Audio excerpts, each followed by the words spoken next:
Bonjour à tous, avec l'aide de Dieu, nous allons étudier le Rambam, le 8e chapitre de Tumat Met, de l'impureté transmise par le mort, Halacha Aleph. On rappelle qu'on a déjà appris dans le passé qu'il y a 3 manières de transmission de l'impureté du mort. Première par le contact, donc en touchant, deuxième en portant et troisième en faisant un Oel, en se trouvant sous le même toit que le mort. Halacha Aleph, Sadeshe Avad Kever Betocha, un champ dans lequel on savait qu'il y avait une tombe, mais elle a été perdue, on ne sait pas où elle se trouve. Eh bien, Afara Metame Bemaga, la terre de ce champ rend impure si on l'a touchée. C'est pas seulement quand quelqu'un est rentré dans le champ, c'est même si cette terre, elle est sortie du champ, quelqu'un l'a touchée, il devient impur. Ou Bemasa, s'il a porté, c'est-à-dire même s'il n'est pas rentré dans le champ, et il a porté, par exemple, imaginons qu'il prend une pelle, et comme ça il porte de cette terre-là qui est dans le champ, mais lui, il n'est pas rentré dans le champ, il devient aussi impur pour avoir porté quelque chose du mort, que bête à pras, comme la règle du bête à pras, c'est-à-dire un champ dans lequel il y avait une tombe et que ce champ-là a été labouré et les os du mort sont éparpillés dans le champ. Ici aussi, dans ce champ-là, on savait qu'il y avait un mort quelque part, mais on ne sait pas où est-ce qu'il se trouve actuellement, où est-ce qu'elle se trouve cette tombe.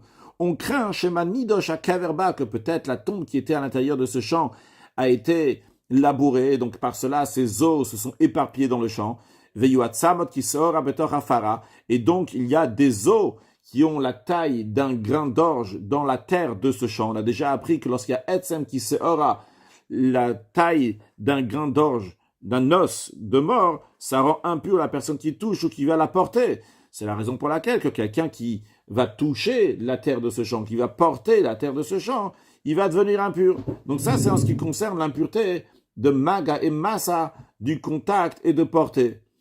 En ce qui concerne donc la Tumat Oel, l'impureté donc de la tente. Le Rav nous dit que ça découle tout ce champ-là. Amaïla Léa, celui qui fait tente dessus. On a déjà appris que quand on dit faire une tente, c'est-à-dire ou bien qu'il se trouve sous le même toit, ou bien que lui, il a mis une partie de son corps au-dessus de l'impureté. Donc, Amaïla Léa, c'est celui qui va avoir son corps, donc qui va aller au-dessus de ce champ-là. Nitma, il devient impur. C'est-à-dire quand on a donné l'exemple de Maga et Massa qu'il a touché, ou qu'il a porté, on a dit, du moment où il a touché cette terre-là, même s'il n'est pas dans le champ, s'il a porté, même s'il n'est pas rentré dans le champ, mais du moment où il est rentré dans le champ, là, il est impur pour une simple raison, déjà, Tumat Oel, l'impureté de la tente.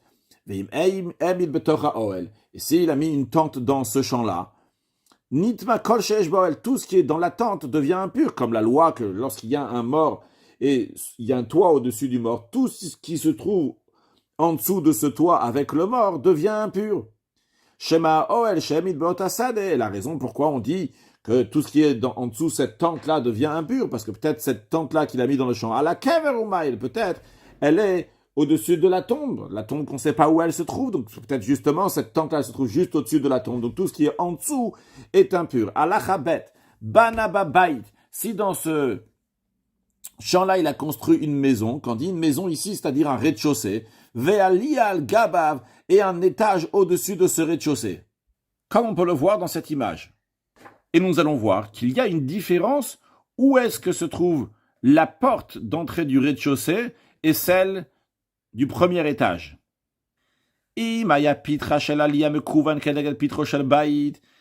la porte de l'étage, elle est pile en face de la porte du rez-de-chaussée, à Liateora, le premier étage est pur. Pourquoi? Quel est le raisonnement? Shafilu haya kever tachat mashkof abayit. Parce que même si la tombe était pile en dessous le poteau de la maison, c'est-à-dire imaginons ici la tombe, c'est la tombe ici, on voit ici le mort dans cette image, est pile au-dessus de la porte de la maison. Mais il n'y a aucun souci. Alia teora, la lia, donc l'étage est pur. Pourquoi? Shari Oel al-Gabe Oel, parce que c'est une tente sur une autre tente, que Moshe Idber, qu'on apprendra plus tard dans le chapitre 16, que lorsqu'il y a une tente au-dessus d'une autre tente, eh bien, ce qui est dans la première tente est impur, mais celle qui est au-dessus dans la tente supérieure est pure. Mais encore une fois, ça c'est uniquement si la porte du rez-de-chaussée est pile au-dessus, en dessous de la porte du premier étage. La porte du premier étage est pile au-dessus de celle du rez-de-chaussée.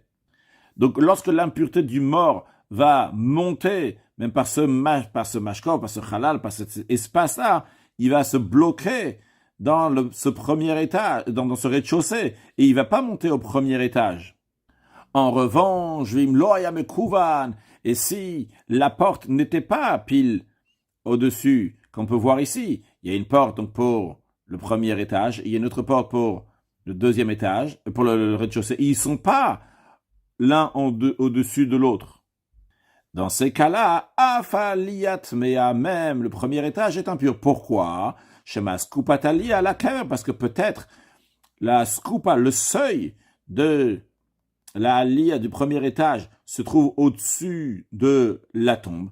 Donc, il se trouve dans ces cas-là, on voit ici, donc il y a un espace ici, ce qu'on appelle la skupa ici, ce seuil-là, il est au-dessus du mort. Donc l'impureté du mort, elle monte, elle va atteindre ici, quand elle atteint ici, elle va rentrer dans tout le premier étage. Et donc elle est aussi bien dans le rez-de-chaussée, et aussi bien dans le premier étage. Et donc, on rappelle encore une fois qu'il s'agit donc dans un champ dans lequel la tombe a été perdue, on ne sait pas exactement où est-ce qu'elle se trouve. Et donc, elle peut être de ce côté-là, en dessous de la maison qu'il a construit, de ce côté-là ou de l'autre côté.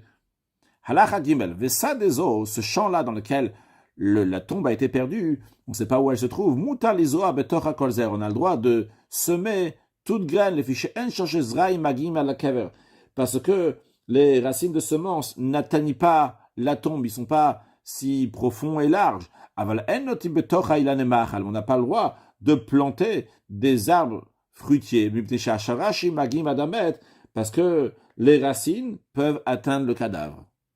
Juste à noter que dans les commentaires du Rambam, c'est discuté quelle est la raison, pourquoi ça serait interdit, quel serait le problème que ces arbres fruitiers vont atteindre les racines, et les racines vont être avec le mort. C'est vrai, on peut dire que les fruits vont devenir impurs, mais d'où vient cette impureté-là? Tant que les fruits sont rattachés au sol, ils ne reçoivent pas l'impureté. Et même s'ils ont été détachés, et il faut après qu'ils reçoivent les shiva mashki, donc c'est une autre affaire. En tous les cas, ce que le Rambam dit, sans chercher les raisons, les explications, c'est qu'on n'a pas le droit de planter des arbres fruitiers, des arbres qui ne sont pas fruitiers. On a le droit de planter dans ce champ. Maintenant, le Rambam nous dit, en ce qui concerne Atlouliyot, les monticules de terre, Hakovot la'ir asmucha le betagvarot, qui sont proches d'une ville qui est proche d'un cimetière, ou le derer betagvarot, ou qui sont proches d'un chemin qui mène au cimetière, echad chadashot vechad yeshanot, que ce soit des monticules qui sont nouveaux ou bien qui sont anciens. On va voir pourquoi le Ram fait cette distinction entre nouveau et ancien, et on verra aussi c'est quoi la définition de nouveau et ancien dans cette halakha. Ils sont présumés d'être impurs. Donc quelqu'un qui va toucher la terre de ces monticules va devenir impur. S'il a porté cette terre, il va devenir impur. Et s'il a été sous le même toit, ou bien qu'il a mis sa main au-dessus de ce monticule, il va aussi devenir impur. Donc c'est dans le même esprit que ce qu'on a vu dans Halacha Aleph, donc un endroit dans lequel une tombe a été perdue. Pourquoi? Parce qu'on craint ça. Les femmes là-bas enterrent leur fœtus. Ils vont dans la direction du cimetière et avant d'y arriver, ils enterrent déjà leur fœtus. De même, ou Moukeshrin, les lépreux, ici, quand on dit lépreux, on ne parle pas de la tsarat, celui qui a des taches blanches, on parle Moukeshrin, le lèpre, dans le sens de ceux qui ont des membres qui tombent de leur corps. Kovrim Shamevrem, ils enterrent là-bas leurs membres. C'est la raison pour laquelle que ces monticules rendent impurs. Aval harechokot, mais en ce qui concerne les tlouliyot, les monticules qui sont loin du cimetière, il y a une différence. Si c'est de nouveaux monticules ou des anciens, hadashot, les nouveaux théorot, ils sont purs.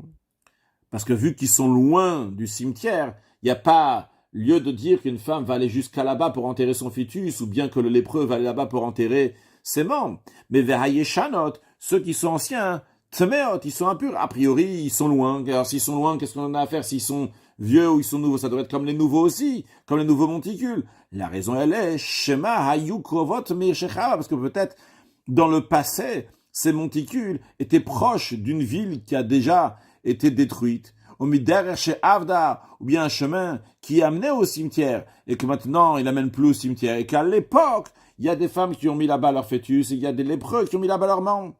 Maintenant, ve'ezeu tel karov, qu'est-ce qui est considéré un monticule qui est proche?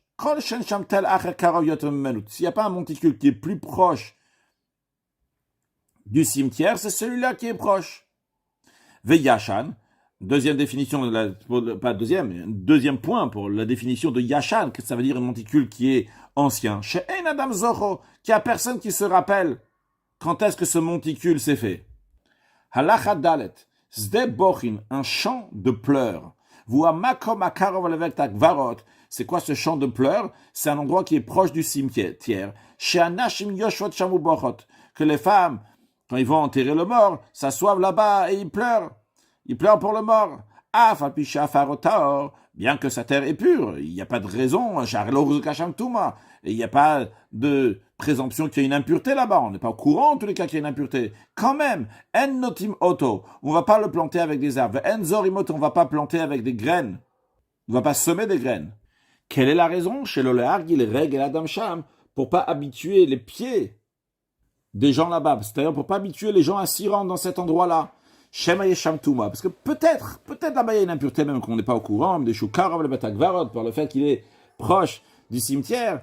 Les propriétaires, ils ont déjà baissé les bras de ce champ-là. Les donc c'est possible que quelqu'un il va venir, il va enterrer son mort là-bas. C'est pour cela que Chashulo, que les sages ont craint que peut-être dans ce champ-là, il y a quelqu'un qui a été enterré. Donc on dit de plante pas des arbres, ne sème pas des graines là-bas, pour pas que les gens vont tourner là-bas, ils sont pas à l'aise avec les choses qui poussent là-bas. En revanche, vu qu'il n'y a pas, on ne présume pas qu'il y a d'impureté là-bas, c'est la raison pour laquelle qu'on peut faire de cet endroit-là tanourim, des fours donc qui sont en argile. On peut même en faire les kodesh pour faire cuire donc des choses là, qui sont dans le kodesh, comme par exemple la viande sacrificielle. Donc, qui est pas juste dans les niveaux de pureté, c'est un niveau qui est très très haut. Parce que finalement, il n'y a pas de présomption qu'il y a d'impureté là-bas. Halachahe, kever animtza. Si on trouve une tombe dans un champ, avec deux autres tombes à côté, mutar lefanoto, on a le droit de le déplacer, vu que le propriétaire de ce champ-là n'était pas au courant qu'il y avait cette tombe. Donc sûrement il a été enterré là-bas sans permission, donc on a le droit de le déplacer. Maintenant, ve'impinaou, et si en effet il a déplacé, mais comme l'endroit et l'entourage donc, qui est autour de cette tombe qui était là est impur. Vu qu'on a trouvé 3 tombes dans cet endroit-là, on craint que c'est un bête akvarot, c'est un cimetière, comme on apprendra dans le chapitre prochain ou après.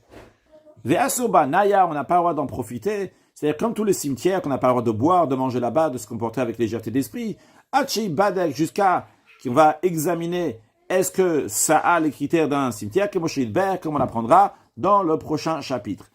Maintenant, avec Kaveraya Doua, s'il y a une tombe, donc on était au courant qu'il y avait une tombe dans ce champ, Assur le Fanoto, on n'a pas le droit de le déplacer, comme tout mort, on n'a pas le droit de le déplacer. Ve'im Pinaou, et si il a été déplacé, Pinaou, mais comme l'endroit dans le champ, il est pur. On ne craint pas que là-bas c'est un cimetière, parce qu'il y avait une seule tombe. Mutar Banaya, et donc cet endroit, il n'est pas considéré comme un cimetière. On a le droit d'en profiter, de boire, de manger là-bas. Halacha Vav, Kever Shomazik et Tarabim, une tombe qui endommage le public, qui nuit au public, par exemple, elle se trouve donc très proche du domaine public, et les gens qui passent là-bas deviennent impurs. Mais Fanin Oto, on le déplace. Ou Mekomo, l'endroit qui est autour du champ Tamé est impur, vu qu'il ne s'agit pas juste qu'on a trouvé une seule tombe, mais encore 2 autres qui avaient à côté, comme on a vu aussi au début d'Alachahe, et la manière qu'on a présenté les choses basées sur les commentaires, bien qu'il y ait Kever Animtza, il s'agit donc qu'il y avait 3 tombes, donc 1 et encore 2 autres ici aussi, donc il y avait 1 et encore 2 autres, donc c'est pour ça que ce qui entoure, c'est impur. Ve'asobanaya, on n'a pas le droit de profiter de cet endroit. Alacha Zaid, Hapogea bemet mitzvah, celui qui trouve un met mitzvah, un mort de mitzvah, qu'est-ce que cela veut dire? Quelqu'un qui est mort et qui a personne qui s'occupe pour l'enterrer. Donc c'est une mitzvah de s'occuper de son enterrement. Et metzao betochatroum, si il a trouvé, c'était dans le troum, dans les limites donc qui sont autour de la ville, donc dans les 2000 coudées qui sont autour de la ville, eh bien, mais vio le betakvarot, il amène au cimetière pour l'enterrer. Non, mais si il a trouvé ce mort-là, et c'est à l'extérieur des 2000 coudées de la ville. Il y a la ville, il y a 2000 coudées, et ce mort-là est à l'extérieur de ces 2000 coudées.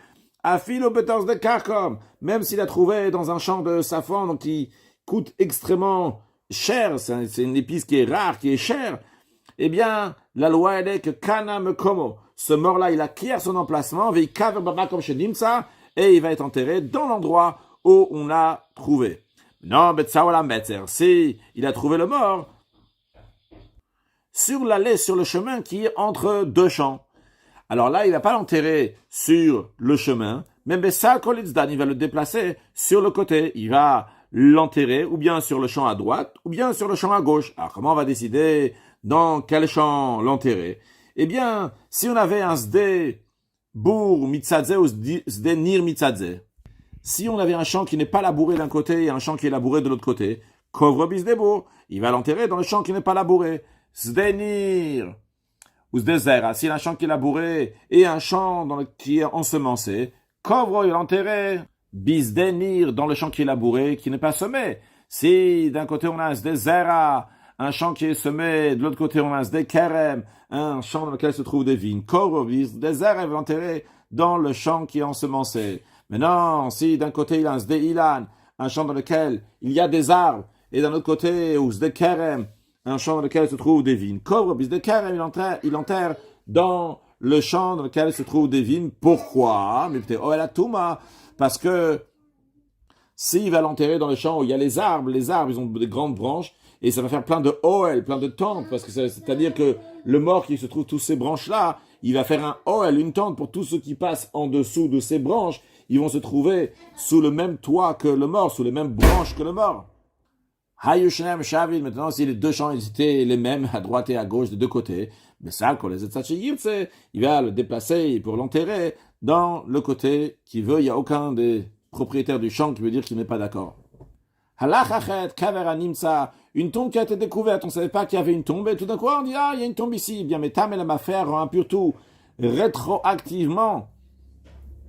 C'est-à-dire que toutes les choses pures qui sont passées dans ce champ-là avant qu'on trouve cette tombe, sont impures. Mais non, si quelqu'un d'autre il est venu, il a dit, Barili, je suis sûr et certain, chez Loyakan Kever, qu'il n'y avait pas de tombe ici depuis toujours. Même si son témoignage, il est dit, 20 ans avant qu'on trouve la tombe, on a trouvé la tombe aujourd'hui, il lui dit, il y a 20 ans, je peux témoigner qu'il n'y avait pas de tombe.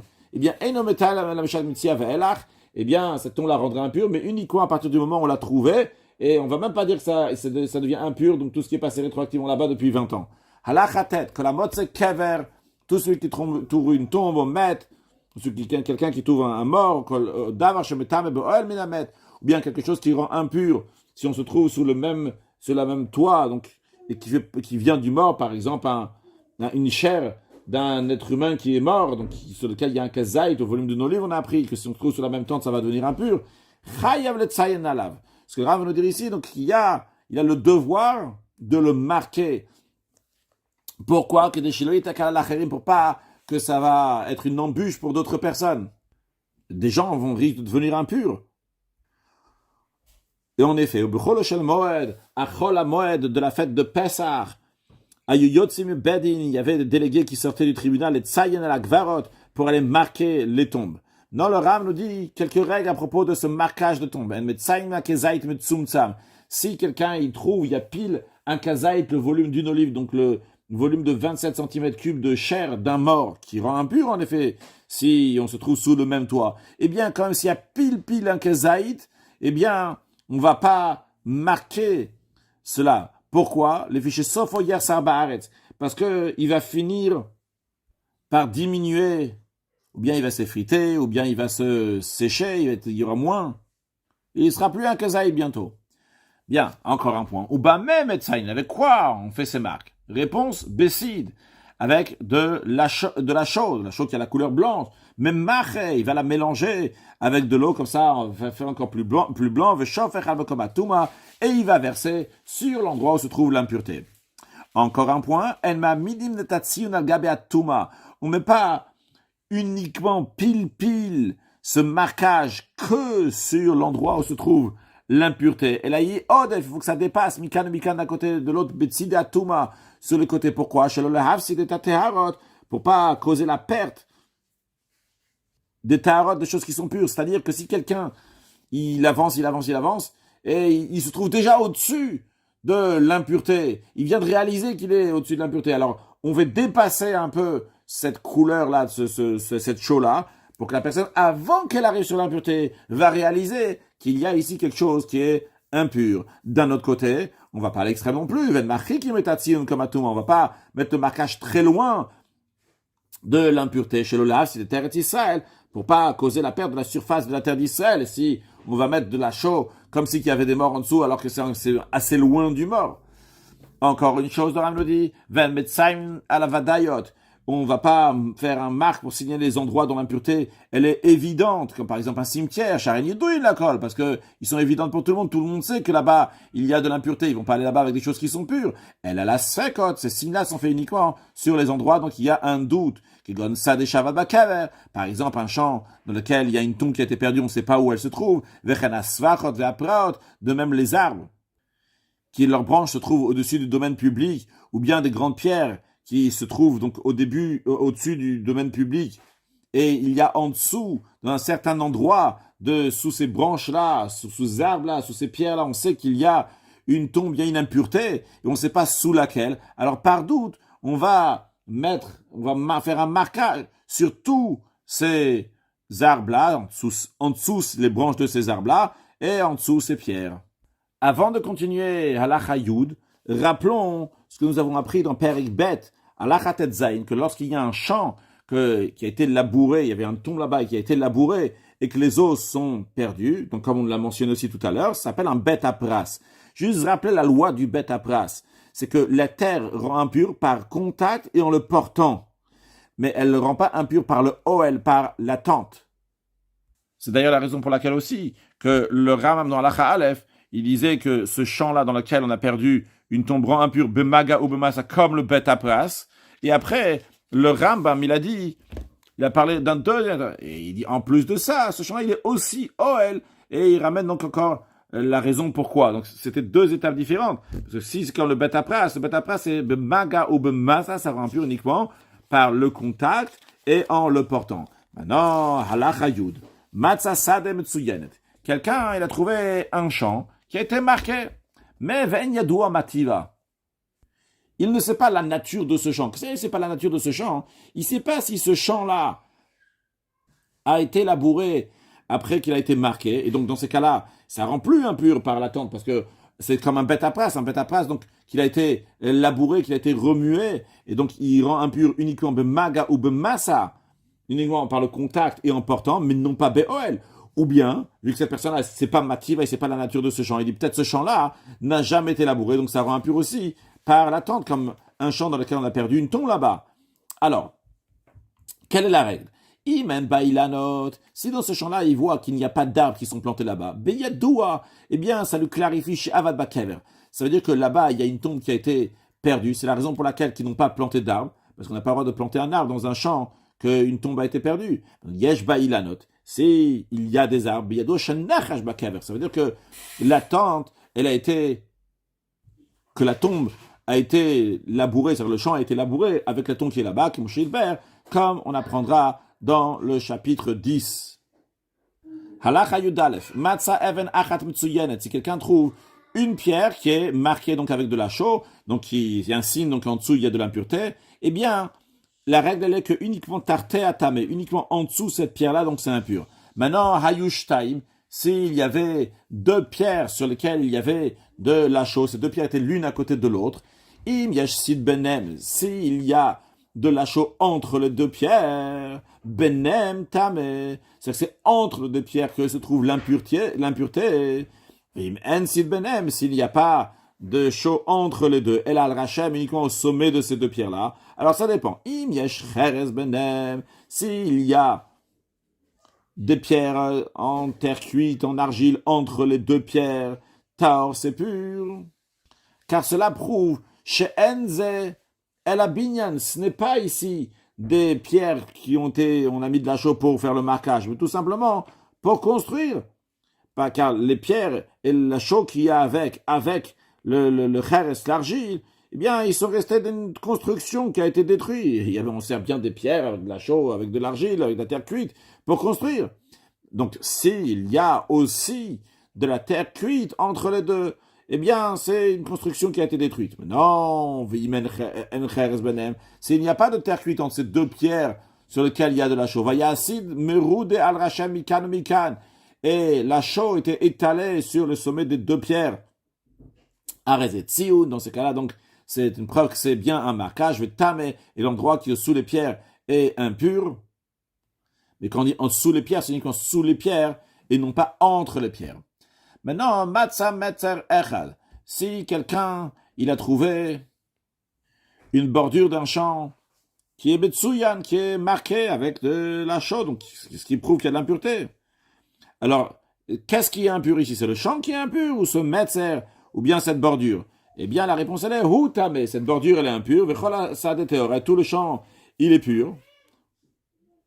Car si c'était tout le champ qui était impur, ils auraient mis de la chaux tout autour, ils auraient marqué tout autour du champ. De même, s'il y a deux bordures du champ qui sont marquées avec de la chaux, c'est ces deux côtés-là, mais non pas le champ. De même, si c'est trois bordures du champ.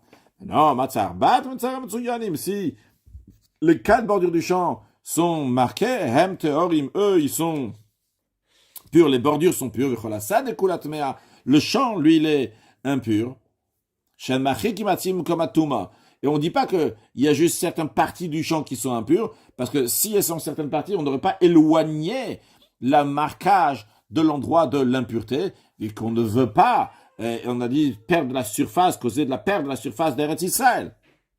Conclure avec un mot de Chassidut, dans la Chassidut, c'est expliqué que chaque juif, c'est un tziyun. Quand on dit un tziyun, c'est qu'il est juste un signe, il y a des choses divines qui sont au-delà de lui. Qui mitzion, etc. Un juif l'appelait tzion, Yerushalayim est appelé tzion. C'est-à-dire que le caractère de l'âme divine, il ressemble donc au caractère des midot qu'il y a là-haut, les attributs de Kadosh Baruch Hu, de même le cerveau de l'âme divine. C'est une expression de la sagesse de Dieu qui est là-haut. Et lorsqu'il n'y a que l'âme divine qui s'exprime, eh bien, il n'y a rien d'humain qui est ici. Il y a uniquement du divin. Que Dieu fasse que très prochainement nous allons voir cette divinité qui existe dans chaque juif et comment il salve Kutchabrich ou Kulachad avec la venue de Mashiach now. Une excellente journée.